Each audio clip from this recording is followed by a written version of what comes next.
que sente a chuva. Tem gente que só se molha. Quem falou isso? Bob Marley. Não sei se vocês sabem, acharam que ia falar um grande rabino.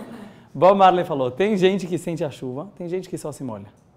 Esse curso que a gente está começando hoje, ele não é para ensinar, como muita gente talvez pensou, truques como ganhar mais dinheiro na loteria, ou como conseguir encontrar um amor fácil, ou como saber o nome da pessoa que é tua alma gêmea, ou como ter sucesso na vida de uma forma geral, com algum truque. Por que não? Porque, em primeiro lugar, eu não sei fazer isso. Em segundo lugar, eu não acredito nisso. Em terceiro lugar, isso vai contra todo o princípio da Kabbalah. O princípio da Kabbalah é que você se torna uma pessoa melhor, você aprimora as suas midot, as suas emoções. Consequentemente, as coisas vão dar certo, mas isso é uma consequência. Caminho fácil, isso é anticabalístico. É justamente o contrário do que a gente está procurando. Então, para que serve esse curso? Esse curso é para aprender a não só se molhar na vida, mas sentir a chuva. Todo mundo chove na vida dele. Tem chuvas gostosas, tem chuva de água, tem chuva de granizo, tem chuva menos gostosas.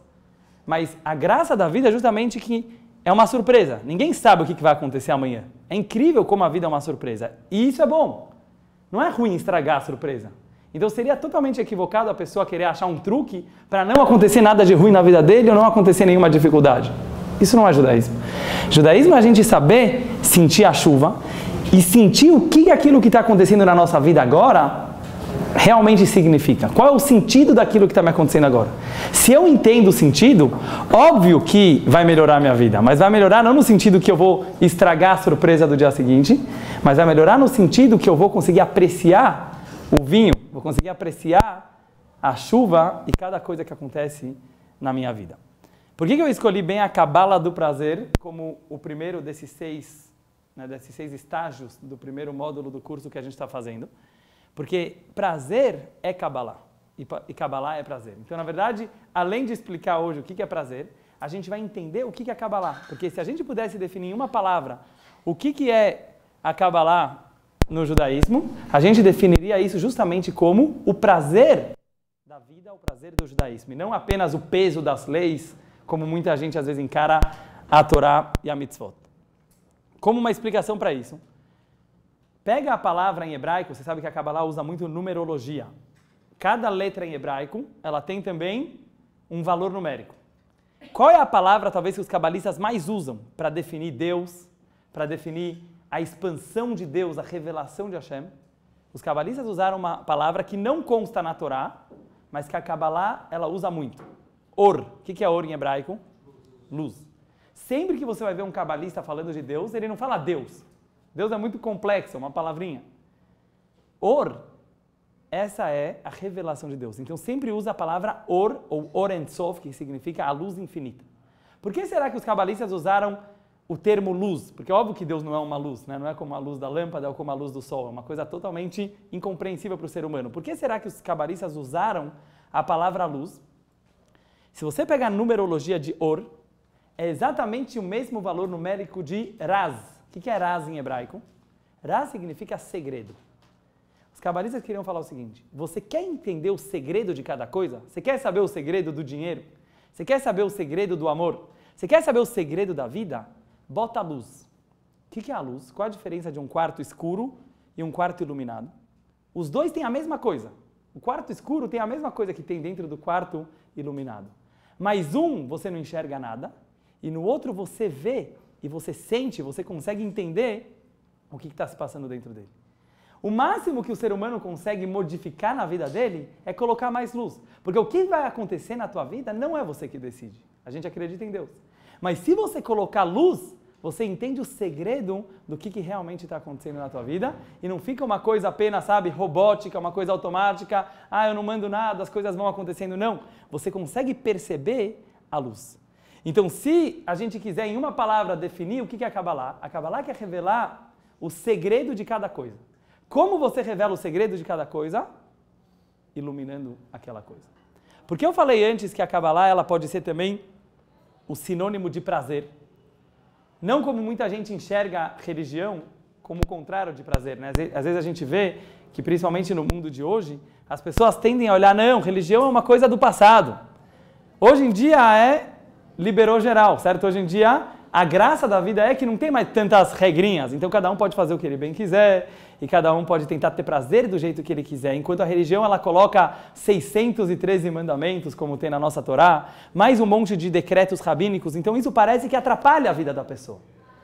A Kabbalah vem mostrar que é justo o contrário. Todas essas regrinhas, elas existem, todas essas limitações, elas existem, mas elas estão aqui não para fazer a vida ficar mais chata, mas para ela te libertar. Ela não vem te prender, as regrinhas elas vêm te libertar, porque todo mundo precisa de regras, mas se você olhar isso como um peso, vai estar escuro.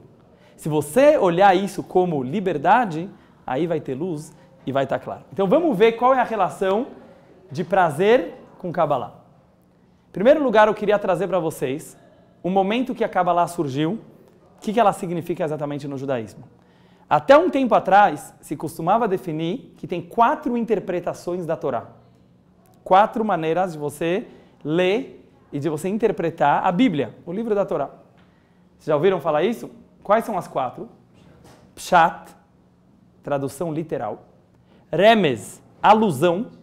Por exemplo, isso que a gente fala que cada letra ela tem um valor numérico. É uma outra maneira de você descodificar a Torá. Drash é todo o Talmud, que ele consegue comparar uma palavra com outra e consegue explicar cada letrinha a mais que tem na Torá. Isso já é mais um aprofundamento intelectual. E o último era o Sod, que são os segredos místicos e esotéricos que tinha na Torá. O que nós vamos ver nesse curso é um 5º nível. O 5º nível ele foi revelado há menos tempo, através do Arizal. Vocês já ouviram falar? Ari HaKadosh, ele que mais revelou a Kabbalah. E principalmente depois, através do Baal Shem Tov, e todos os seus seguidores, que hoje em dia se chamam líderes da Hassidut, ou Hassidim, eles pegaram a Kabbalah e eles conseguiram revelar o 5º nível da Torá que ninguém sabia. Por que esse 5º nível ele é mais especial, ele é mais gostoso e prazeroso de estudar do que os outros 4? Porque os 4 anteriores, eles não pegavam a essência da Torá, eles pegavam apenas uma linguagem da Torá. Então, por exemplo, uma pessoa que ela era mais esotérica, tem pessoas que gostam mais de mística, eles estudavam só o Sod, que é a mística. Pessoas que são mais, vamos dizer assim, técnicas, gostavam de estudar apenas a lei literal. Tem gente que curte mais esse negócio de numerologia e estudava mais o Remez. Tem pessoas mais intelectuais, gostavam de estudar mais o Drash. Qual é o problema disso? Que nenhum deles conseguia pegar a essência da Torá. Porque a essência da Torá, quando eu falo essência, eu estou querendo dizer o seguinte: tudo tem uma maneira de se revelar, de se expressar, e tem a sua essência. Vamos pegar nós mesmos. Se eu quisesse definir cada um de vocês, cada um de nós, e eu posso falar, por exemplo, Phil, você é a tua memória.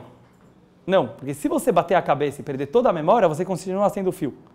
Eu posso chegar a falar, Tutu, você é os seus sentimentos. Não. Porque se amanhã você muda totalmente de sentimentos, aquele cara que você tinha raiva hoje, amanhã você está amando ele, você continua sendo o mesmo Arthur.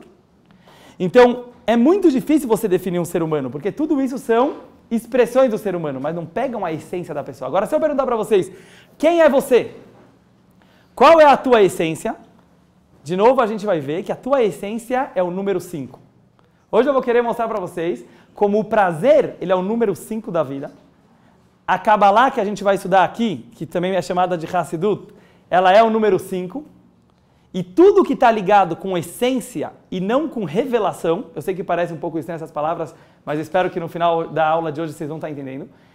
A gente vai ver que todo o objetivo da Kabbalah é parar de falar de revelação e começar a falar de essência. Parar de olhar a pessoa e a vida e a Torá pelas vestimentas, pelas roupas que ela usa, e começar a tentar enxergar as coisas pela sua essência, que é o segredo de cada coisa, e aí você vai conseguir iluminar aquela coisa. Se você pega a essência, você vê a luz e você revela o segredo.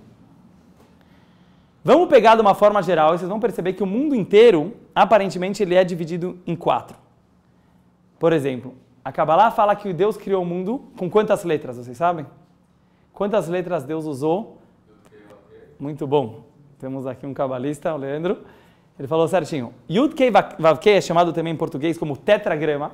São 4 letras do nome de Hashem, que toda a Torá, quase a Torá inteira, quando você vê o nome de Deus, sabe que a gente fala Adô, a gente nem costuma pronunciar esse nome inteiro. Ele é escrito com 4 letras. Um Yud, que é aquele pontinho pequeno, depois tem o Rei, que ele é mais largo, o Vav é mais compridinho, e depois você tem o Rei de novo. Eu não vou entrar nessa aula, na explicação de cada uma das letras, mas a Kabbalah fala, Deus criou o mundo com 4 letras. Depois você vê quantos mundos existem dentro do nosso universo. Diz a Kabbalah, 4 mundos. Atzilut, Briah, Yetzirah, Asiah. O nosso que a gente enxerga com os olhos físicos é chamado de Asiah. Mas aqui, ao mesmo tempo, está acontecendo o mundo da formação, da criação e da emanação, que seria Yetzirah, Briah, Yetzirah. Agora vamos pegar o nosso próprio mundo físico. Como você divide os reinos desse mundo? 4. Tem o mineral, vegetal, animal e o ser humano. Na escola a gente aprende que o ser humano ele faz parte do animal. Mas óbvio que a Torá fala que o ser humano não é parte do reino animal. São 4 reinos. Tem o mineral, vegetal, animal e depois vem o ser humano. Mais ainda, se você pega a matéria que Deus usou para criar o mundo, como a gente divide ela? 4 elementos. Fogo, água, ar e terra. Então isso são apenas alguns exemplos de vocês perceberem como o mundo inteiro ele foi criado baseado no número 4. Tanto nas letras do nome de Deus, como na parte física do mundo, eles são totalmente ligados com o número 4. O curso de hoje a gente vai querer ver, cadê o número 5? O que seria o número 5? O número 5 é o que tem por trás disso. Tá bom, Deus criou o mundo com 4 letras. Deus criou o mundo com água, ar, terra e fogo. Deus criou o mundo com 4 reinos. Isso é o que a gente vê. O que tem por trás? Qual é a essência disso tudo? Se você captar a essência, você vai viver numa realidade completamente diferente do que a maioria das pessoas que olham apenas aquilo que os olhos enxergam. Então, para entender como acontece no mundo lá fora, eu vou pegar primeiro no ser humano, deixa eu desligar aqui, no ser humano, que dentro de cada um de nós a gente poderia ver que tem 4, mas a gente vai ver também que tem o número 5. Como você pode dividir o funcionamento de uma pessoa? Em primeiro lugar, todo mundo aqui dá muita importância para a parte física. Talvez é a parte mais importante da vida de cada um de nós. A não ser que a pessoa seja um anjo aqui na Terra, ele sempre acaba dando mais bola para o lado físico. Por quê? Porque o lado físico é aquilo fundamental para você viver. Todo mundo precisa comer, todo mundo precisa beber, todo mundo precisa dormir. Todo mundo, na hora que enxerga um outro ser humano, a primeira coisa que você vê é a cara daquela pessoa, são as roupas daquela pessoa. Depois você vai conhecer o que tem lá dentro. Mas número 1, físico. O que vem depois do físico? Sentimental. Acima do físico, uma pessoa que ela se aprofunda mais no amigo dele, na pessoa que está do lado dele, ele vai começar a perceber como são os sentimentos daquela pessoa. Como ele se sente em relação a você. Sentimento já não é físico. Por quê? Porque não dá para enxergar, não dá para mexer. Mas todo mundo sabe que existe. Todo mundo sente medo, todo mundo sente amor, todo mundo sente frio, calor. O sentimento é aquilo que ninguém vê, mas todo mundo sabe que ele tem. Já é mais interior. O que está acima do sentimento? Qual é o número 3? O número 3 é o intelecto. O nosso lado racional, ele é muito mais forte do que o nosso lado sentimental, e assim tem que ser, e ele tem a capacidade de dominar os nossos sentimentos, e é isso que faz de você um ser humano e não um animal. Um animal, ele pode ser muito fofinho, ele pode ser muito legal de você conviver, mas o animal ele não tem consciência, ele não tem o lado racional. Ele pode ter muito sentimento, ele pode amar o seu dono, mas ele não tem o racional. O que te diferencia de um animal é que se você está com muita raiva de alguém, você quer se vingar dele, você consegue colocar ideias no teu coração que te seguram. Então você pode começar a pensar, mas não vale a pena se vingar dele, ele que é um coitado. Quem fez isso? Um cachorro não consegue fazer isso. Um cachorro vai morder. Sempre. O boi vai chifrar, certo? Quem consegue se segurar e se controlar e às vezes até transformar uma emoção. Às vezes você está com raiva de alguém e você começa a ter dó daquela pessoa. Cérebro. Isso é o nosso terceiro nível, que é o lado intelectual. O que está acima do intelecto? Quem sabe? O que está? Muito bom. Você pode chamar de alma, mas tudo isso é alma. A vontade. A Kabbalah chama isso de ratzon. Que ratzon quer dizer a tua vontade ela é mais forte do que o teu lado racional. Onde você percebe isso? Porque mesmo que pareça que a lógica da tua vida manda em você, não é verdade. Por exemplo, uma pessoa ela pode entender 100% que fumar faz mal, acaba com a vida dele, não vale a pena, mas se ele tiver a fim de fumar, ele vai fumar. Uma pessoa ele pode usar o cérebro dele também para qualquer assunto da vida. Por exemplo, pode ser um gênio, o cara nasceu um gênio, ele é super inteligente, mas ele pode pensar o dia inteiro em futebol, ou ele pode pensar o dia inteiro em negócios, ou ele pode pensar o dia inteiro em Kabbalah. Quem decide aonde ele vai usar o cérebro dele? Então você percebe que tem um eu mais profundo, que ele manda no teu cérebro, que ele decide aonde eu vou querer usar a minha lógica. E mais uma prova que a gente tem para isso é que tem pessoas super inteligentes, mas que eles não têm nenhum sucesso na vida porque eles não têm força de vontade. Precisa de alguma coisa a mais. A gente não é um robô, a gente não é um computador que se você é muito inteligente vai dar tudo certo. Se você fosse um robô seria assim. Não. Nós temos a vontade. Se você não tiver a fim de usar a tua inteligência, você não vai usar. Tem pessoas menos inteligentes, mas com muito esforço, muita força de vontade, eles se dão melhor no trabalho deles, na vida deles de uma forma geral. Esses são os 4. Agora eu pergunto para vocês, o que tem acima da vontade? Tem alguma coisa que é a tua essência. Vem a Kabbalah e fala, você não é nem o teu lado físico, nem teu lado sentimental, nem teu lado intelectual, nem aquilo que você está afim. Porque hoje você está afim de jogar futebol e amanhã você está afim de surfar. Quem é você? Então a Kabbalah usa uma pequena palavrinha para definir a essência do ser humano. Sabe qual? Prazer. Prazer é a coisa mais íntima que uma pessoa tem. E você só sente esse prazer no momento que você se encontra. No momento que você está em paz com você mesmo, você tem um prazer enorme. Eu estou falando de prazer verdadeiro, não prazer... comer uma comida gostosa. Por que comer uma comida gostosa não é um prazer verdadeiro? Porque ele dura muito pouco. Ele acaba no momento que você terminou de comer aquela comida e às vezes até dá um vazio. Você fala, isso era tudo.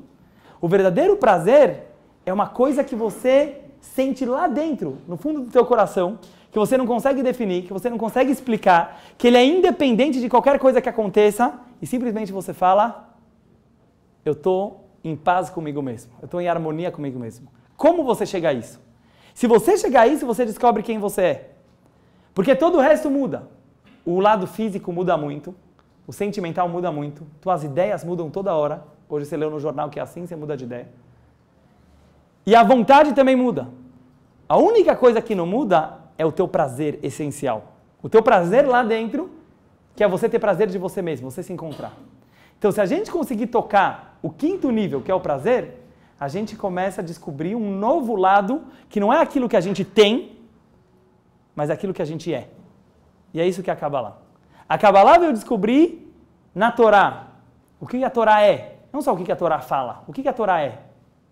O que a vida é e o que a pessoa é. E se a gente descobre isso, a gente para de se molhar e a gente começa também a sentir a chuva.